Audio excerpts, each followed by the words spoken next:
अनुमान लगा सकते हैं कि कितने इंडिकेटर्स हैं, यानी टेक्निकल इंडिकेटर्स की जनसंख्या कितनी है, क्या इसका अंदाजा लगा सकते हैं? जी नहीं, एक दर्जन नहीं, एक सैकड़ा भी नहीं, 1000-2000 इंडिकेटर्स हैं जो कि चार्ट्स पर डाले जाते हैं और सैकड़ों नए इंडिकेटर्स रोजाना क्रिएट किए जा रहे हैं। लोग मुझसे अक्सर पूछते हैं कि सर आपकी राय में सबसे कारगर इंडिकेटर कौन से हैं, सबसे असरदार कौन से इंडिकेटर हैं, सबसे ज्यादा भरोसा किन पर किया जा सकता है? तो मैंने सोचा क्यों ना आज इस वीडियो के माध्यम से इस सवाल का जवाब आपको दूं कि मेरी राय में सबसे असरदार इंडिकेटर्स कौन से हैं। तो 5 सर्वश्रेष्ठ इंडिकेटर्स का आज हम चर्चा करेंगे, तो बड़े ध्यान से आज के वीडियो को देखिएगा और अपने मित्रों के साथ भी अवश्य साझा करें। इंडिकेटर्स की जनसंख्या दिन दोगुनी रात चौगुनी बढ़ रही है, नए नए इंडिकेटर्स बन रहे हैं, कुछ पुराने ही इंडिकेटर्स के नए नाम हैं, तो कुछ बिल्कुल शुरुआत से बिल्कुल नए लॉजिक, नए तर्क पर इंडिकेटर्स बनाए जा रहे हैं और इन इंडिकेटर्स के प्रदर्शन, इनकी परफॉर्मेंस को लेकर के भी अक्सर पशुपेश होता है। मैं पाता हूं कि नए ट्रेडर, नए इन्वेस्टर्स बिना पूरी मालूमात हासिल किए, इंडिकेटर्स को अच्छे ढंग से जाने बिना सीधे उन पर अंधाधुंध ट्रेडिंग करने में जुट जाते हैं।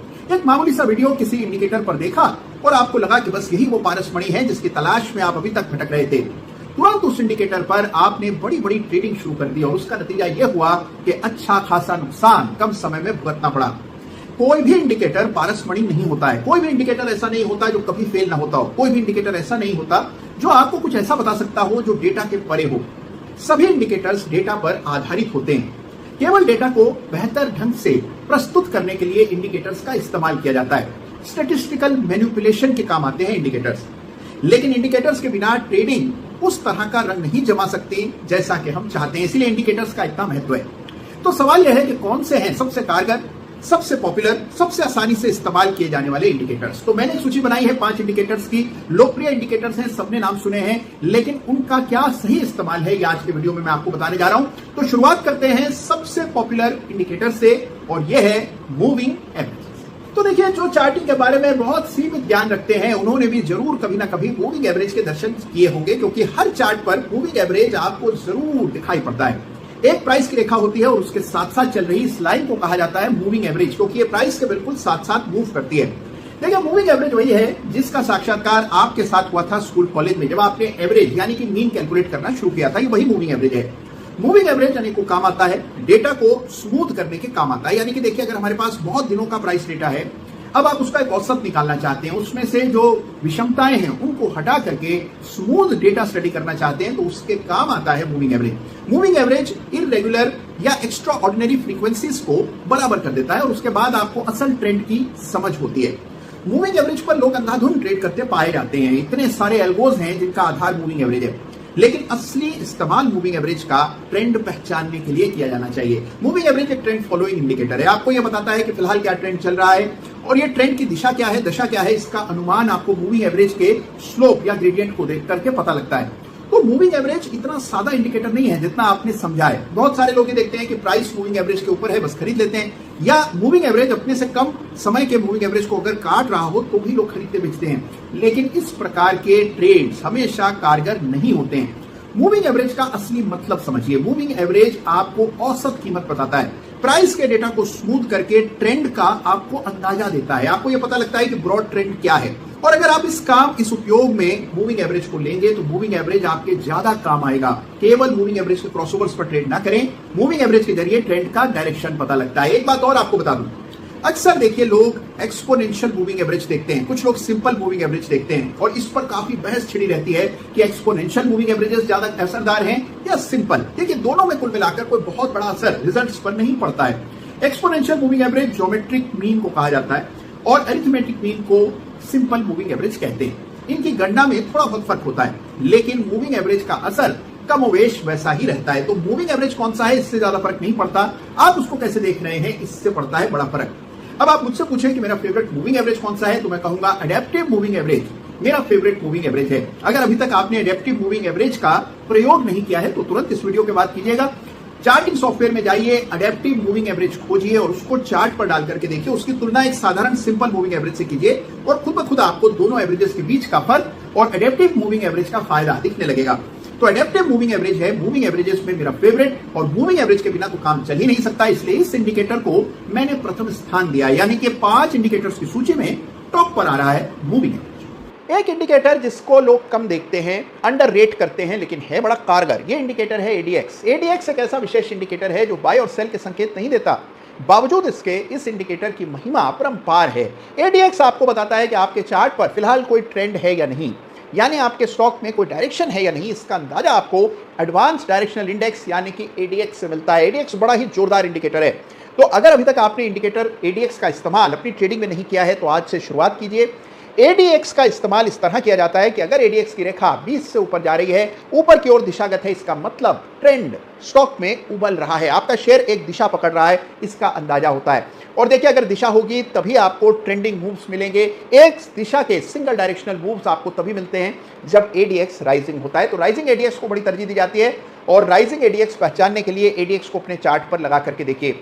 आप देखेंगे कि जो लोग रेंज में बड़ा भारी नुकसान कर बैठते हैं उनके लिए एडीएक्स बहुत कारगर हो सकता है, जीवन रक्षक हो सकता है। इसके अलावा जो ऑप्शन में ट्रेडिंग करते हैं, फिर चाहे आप ऑप्शन सेलिंग करते हो या बाइंग, एडीएक्स बहुत ही फायदे की चीज है। तो एडीएक्स को लगाना मत भूलिएगा। ADX is a very powerful indicator. तो दूसरे स्थान पर जो इंडिकेटर मुझे बेहद पसंद है, हमेशा मेरी स्क्रीन पर रहता है, वो है एडीएक्स। अब देखिए, बॉलिंजर बैंड का तो आपने जरूर नाम सुना होगा, लेकिन जिस इंडिकेटर को मैं बॉलिंजर बैंड से भी ज्यादा तरजीह देता हूं वो बॉलिंजर बैंड से ही निकला हुआ इंडिकेटर है। इसे कहा जाता है बॉलिंजर बैंडविड्थ। जी हाँ, बॉलिंजर बैंड की जो दो बैंड लाइंस होती हैं उनके बीच के फासले को यदि चार्ट पर प्लेस कर दिया जाए तो उस इंडिकेटर को कहते हैं बॉलिंजर बैंडविड्थ।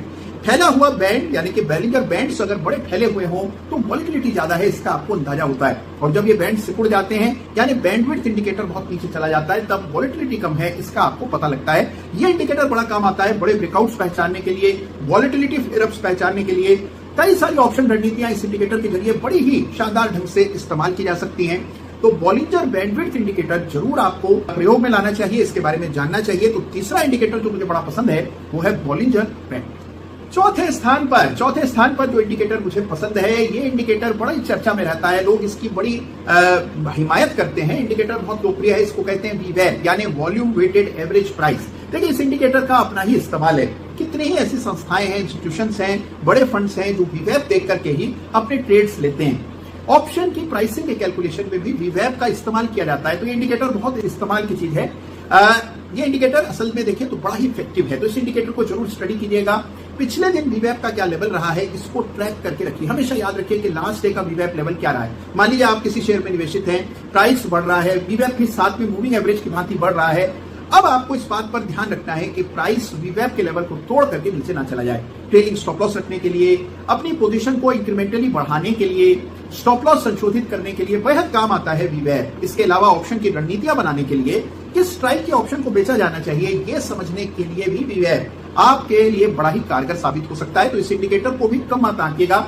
हालांकि इंडिकेटर बहुत लोकप्रिय है, लेकिन इस इंडिकेटर को भी लेकर के बड़ी सारी गलतफहमियां हैं। हम जो सोचते हैं वो काम इंडिकेटर नहीं करता है, और जो करता है उसके बारे में हम बिल्कुल अनजान रहते हैं। तो वीवैप के भी बड़े गुण हैं, प्रोवाइडेड आप इसको सही तरह से इस्तेमाल करें। इसका इस्तेमाल एक मेजर सपोर्ट को आइडेंटिफाई करने के लिए, स्टॉप लॉस रखने के लिए, ऑप्शन स्ट्रेटजीज के लिए विशेष रूप से किया जाना चाहिए। तो चौथा इंडिकेटर जो मुझे पसंद है और जो इस्तेमाल करना बेहद जरूरी है वो है वीवैप।